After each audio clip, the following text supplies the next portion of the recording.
তিনি আলোচনা করতে গিয়ে শুরু থেকে এমন দাবি করলেন, যিনি আল্লাহ তিনি নবী। নাউজুবিল্লাহ, বাসায় গিয়ে বলবেন, যিনি আল্লাহ তিনি নবী কিভাবে হবেন? যিনি আল্লাহ আসলে কি তিনি নবী? রব্বুল আলামিন নবীকে দিয়েই নবীর পরিচয় দিয়েছেন এভাবে। রব্বুল আলামিন নবীকে বলছেন, নবী আপনি বলেন, ইন্নামা আনা বাশারুম মিসলুকুম, আরে আমি তো তোমাদের মতোই রক্ত এবং মাংসে ভরা একজন মানুষ। রব্বুল আলামিন অন্য আয়াতের ভেতরে নবীকে দিয়েই নবীর পরিচয় দিয়েছেন এভাবে, নবী আপনি বলেন, ইন আনা ইল্লা নাযীর ওয়া বাশীরুল লিকওমি ইউমিনুন। নবী বলছেন, আরে রব্বুল আলামিন আমাকে তোমাদের মধ্যে পাঠিয়েছেন এই জন্য আমি যেন তোমাদেরকে জাহান্নাম থেকে সতর্ক করি এবং আমি যেন তোমাদেরকে জান্নাতের সুসংবাদ দেই। হাদিসের মধ্যে নবীর পরিচয় দিচ্ছেন এভাবে, ইন্নামা আনা বাশারুম মিসলুকুম, আরে আমি তো তোমাদের মতোই একজন রক্ত এবং মাংসে গড়া মানুষ। আনসা কামা তানসাউনা, তোমরা যেমন ভুল করো মাঝে মধ্যে আমিও তো ভুল করি।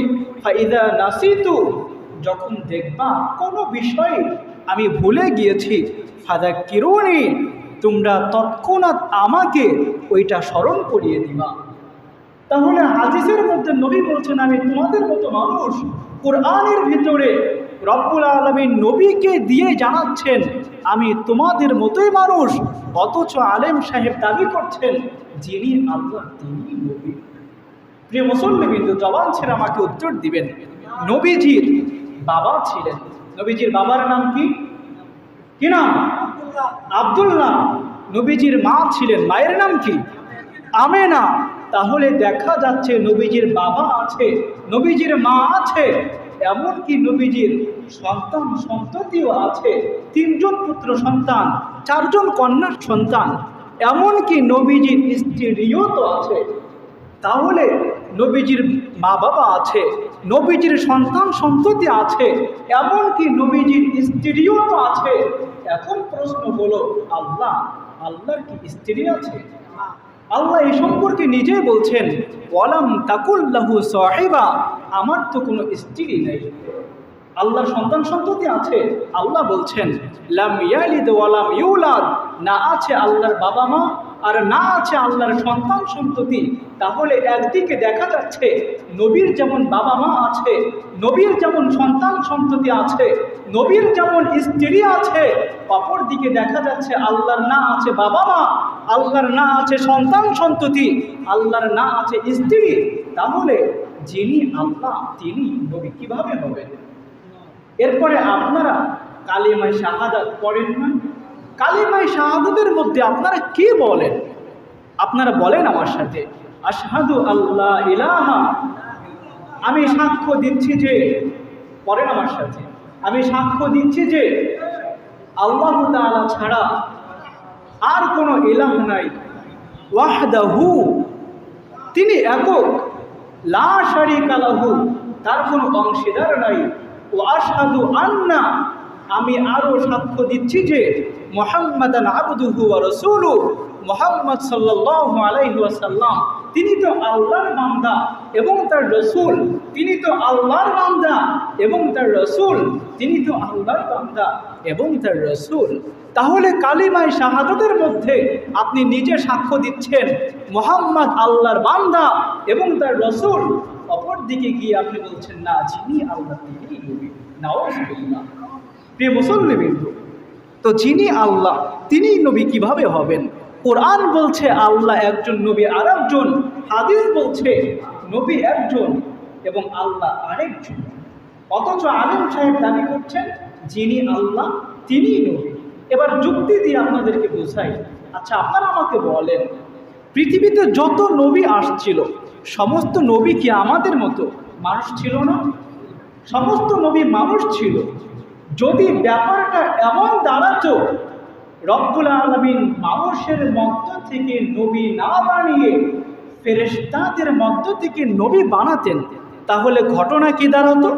ফেরেশতা এসে যখন একজন বেনামাজিকে বলতো, মিয়া নামাজ কালাম কেন পড়ছো না?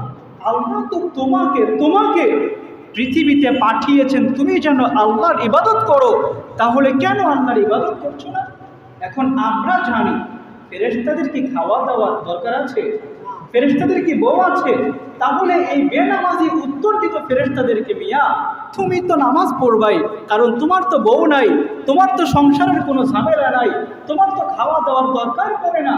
যদি আমাদের মতো তোমার বউ থাকতো, যদি আমাদের মতো তোমার খাওয়া দাওয়ার দরকার পড়তো, তাহলে বুঝতে নামাজ পড়ার সময়টা কখন তুমি পাইবা। তখন তো ফেরেশতারা বাকরুদ্ধ হয়ে যেত, ফেরেশতাদের তো উত্তর দেওয়ার মতো কোনো কিছু অবশিষ্ট থাকতো না।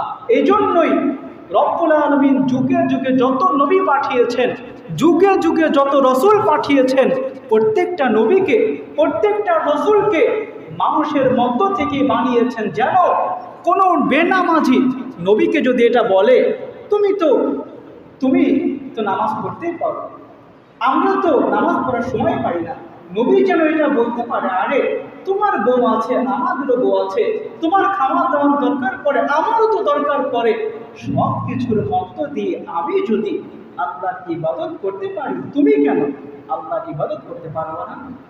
এটা তো মানুষের মধ্য থেকে যখন নবী হবে তারা এটা বলতে পারবে, ফেরেশতারা যদি নবী হতো তারা তো এটা বলতে পারতো না। এই জন্য আল্লাহর সিদ্ধান্ত হচ্ছে এটাই, যুগে যুগে যত নবী পাঠিয়েছেন, যুগে যুগে যত রাসূল পাঠিয়েছেন, প্রত্যেকটা নবীকে, প্রত্যেকটা রসুলকে তিনি মানুষের মধ্য থেকেই পাঠিয়েছেন।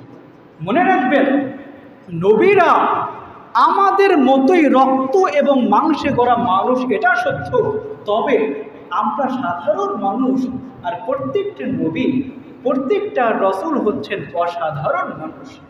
আমরা মানুষ, আমরা সাধারণ গুণের অধিকারী, আর প্রত্যেকটা নবী এবং প্রত্যেকটা রসুল ছিলেন অসাধারণ গুণের অধিকারী। তার মানে কি কখনো এটা বলবেন যিনি আল্লাহ তিনি নবী? এটা বলা যাবে? প্রিয় মুসলিম বিন্দু,